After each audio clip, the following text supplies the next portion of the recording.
الحمد لله الذي فضلنا على كثير من عباده المؤمنين. ربي أوزعني أن أشكر نعمتك التي أنعمت علي وعلى والدي وأن أعمل صالحا ترضاه وأدخلني برحمتك في عبادك الصالحين. أما بعد فأعوذ بالله من الشيطان الرجيم. بسم الله الرحمن الرحيم. ولنبلونكم بشيء من الخوف والجوع ونقص من الأموال والأنفس والثمرات وبشر الصابرين الذين إذا أصابتهم مصيبة قالوا إنا لله وإنا إليه راجعون.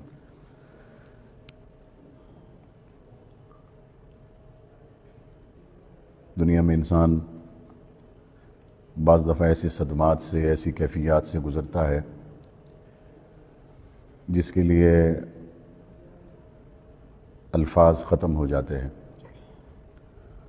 اور اندر ہی اندر انسان ایک ایسی صورتحال کا سامنا کرتا ہے کہ بار بار اس کے دل میں ایک ہی بات آتی ہے کہ کاش اس وقت کا سامنا کرنے سے پہلے میں دنیا میں نہ رہتا. لیکن کلمہ گو شخص کے لیے سب سے بڑا دلاسا حضور نبی کریم صلی اللہ علیہ وسلم کی ذات اقدس ہے کہ حضور نبی کریم صلی اللہ علیہ وسلم نے نہ صرف یہ کہ اپنے والدین کا، اپنے دادا عبد المطلب کا، اپنے چاچا حضرت ابو طالب کا، بلکہ حضور نبی کریم صلی اللہ علیہ وسلم نے اپنے 3 بیٹیوں کے جنازے اٹھائے. حضرت خدیجہ کا جنازہ اٹھایا، حضرت زینب کا وصال ہوا، اور حضور نبی کریم صلی اللہ علیہ وسلم کے 3 بیٹے دنیا سے گئے. اور جب حضور علیہ السلام کے آخری بیٹے کا وصال ہوا تو اس کی عمر ذرا زیادہ تھی. حضور علیہ السلام کو جب خبر دی گئی کہ ان کی سانس ذرا تیز چل رہی ہے تو حضور اتنی تیزی سے اٹھے کہ حضور کے کندھوں مبارک سے چادر گر گئی، اور حضور علیہ السلام نے جب جا کے دیکھا تو کیفیت ایسی تھی کہ محسوس ہو گیا کہ اب ان کے سانس کم ہیں. حضور نے ان کو اپنے بازوؤں میں اٹھا لیا. حضور نبی کریم صلی اللہ علیہ وسلم کے دونوں بازوؤں کے عین درمیان میں حضور علیہ السلام کے بیٹے کی روح قبض ہو گئی.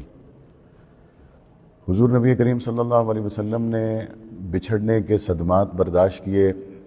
لیکن ایک صدمہ ایسا ہوتا ہے جب کوئی آدمی طبی موت سے دنیا سے چلا جائے. ایک ایسا صدمہ ہے دنیا سے آدمی خون میں نہا کر جائے. جانا تو دونوں کا ہے، لیکن جو خون میں نہا کر جائے، زخمی ہو کر جائے، اس کا دکھ بہت گہرا ہوتا ہے. اس صدمے سے آدمی نکل نہیں سکتا. ہمارے نبی کریم صلی اللہ علیہ وسلم نے یہ صدمہ اپنے چچا حضرت حمزہ کا برداشت کیا.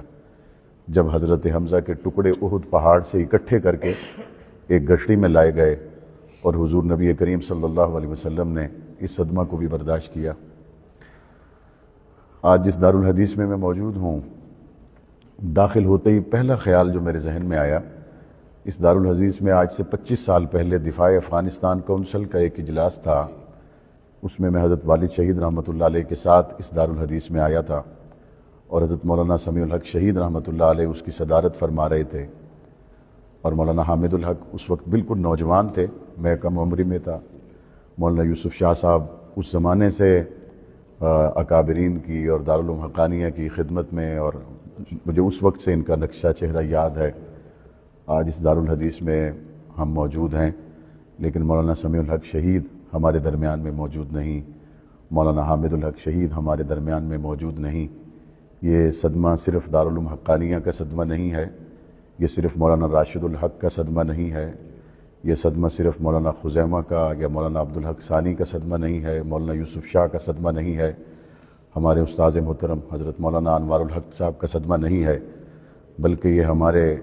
عالم اسلام کے لیے ایک بہت بڑا صدمہ ہے جس کو اللہ تبارک و تعالی ہمیں اٹھانے کی توفیق عطا فرمائے. لیکن جنہوں نے یہ کارروائی کی ہے، میں ان کے لیے صرف ایک جملہ کہنا چاہتا ہوں. بات عبدالحق سے شروع ہو کر پھر عبدالحق پر ہی آ گئی ہے. درمیان میں حضرت مولانا سمیع الحق کا جنازہ اٹھانے کے باوجود، حضرت مولانا حامد الحق کا جنازہ اٹھانے کے باوجود ایسا محسوس ہوتا ہے جس طرح نبی کریم صلی اللہ علیہ وسلم نے فرمایا تھا کہ پہلے جھنڈا عبداللہ بن رواحہ کے ہاتھ میں ہوگا، بعد میں پھر اس کو حضرت جعفر طیار اٹھائیں گے، اور جعفر طیار کے بعد پھر اس کو جھنڈا اٹھانے والا اس میدان کو فتح کر لے گا. اور پھر دنیا نے دیکھا کہ کس طرح حضرت عبداللہ بن رواحہ بھی شہید ہوئے، اور ان کے بعد حضرت جعفر طیار کا ایک ہاتھ کٹا تو انہوں نے جھنڈا دوسرے ہاتھ میں لے لیا. دوسرے ہاتھ پہ وار ہوا تو انہوں نے کٹے ہوئے بازوؤں سے حضور کے دیے ہوئے علم کو اپنے سینے سے لگا لیا، اور یہاں تک کہ جب ان کے سینے پہ وار ہوا حضرت جعفر طیار زمین پہ گرے، لیکن ان سے جھنڈا حضرت خالد بن ولید نے اٹھا لیا۔ تو حضرت مولانا عبدالحق رحمۃ اللہ علیہ کا یہ گلشن ہے، یہ جھنڈا انہوں نے اگر حضرت مولانا سمیع الحق کو دیا، ان کی شہادت کے بعد یہ مولانا حامد الحق کے ہاتھ میں تھا، آج یہ مولانا راشد الحق کے ہاتھ میں ہے، مولانا عبدالحق ثانی کے ہاتھ میں ہے۔ قیامت قائم ہو جائے گی انشاءاللہ ثم انشاءاللہ، دارالعلوم حقانیہ کا یہ گلشن اسی طرح مہکتا رہے گا انشاءاللہ۔ اور شہداء کے خاندان کو تو میں اپنا خاندان سمجھتا ہوں۔ ہمارے خاندان سے 4 شہداء ہیں، میرے تایا شہید ہوئے، میرے والد صاحب شہید ہوئے، 2 کزن شہید ہوئے، تو ہمارا دارالعلوم حقانیہ سے اور حضرت مولانا سمیع الحق شہید رحمۃ اللہ علیہ سے ان کی شہادت سے پہلے تک ایک احترام کا تعلق تھا، لیکن مولانا سمیع الحق کی شہادت کے بعد میں سمجھتا ہوں اب ہمارا آپ سے احترام کا تعلق بھی ہے اور خاندان کا تعلق بھی ہے، اور حضرت مولانا حامد الحق کی شہادت کے بعد اب اس تعلق میں نہ صرف یہ کہ مزید پختگی آئی ہے، بلکہ میں سمجھتا ہوں حضرت مولانا عبدالحق ثانی اللہ تبارک و تعالی ان سے وہ کام لے کہ انشاءاللہ ثم انشاءاللہ ان کے آباء و اجداد کی دعائیں ان کے ہر عمل میں شامل ہو کر پوری ہوتے ہوئے ہم اپنی آنکھوں سے دیکھیں۔ میرے اللہ نے چاہا تو اس گلشن کی بہاریں ان شہداء کے خون سے اور بھی زیادہ ہوں گی، لیکن ہم نے یہاں پہ یہ دیکھا کہ اگر امریکہ افغانستان میں مسلمانوں پر مظالم ڈالنے کے لیے آتا تو سب سے پہلے اس خطے کے امن کے لیے اٹھنے والی آواز دارالعلوم حقانیہ سے مولانا سمیع الحق کی آواز تھی۔ اگر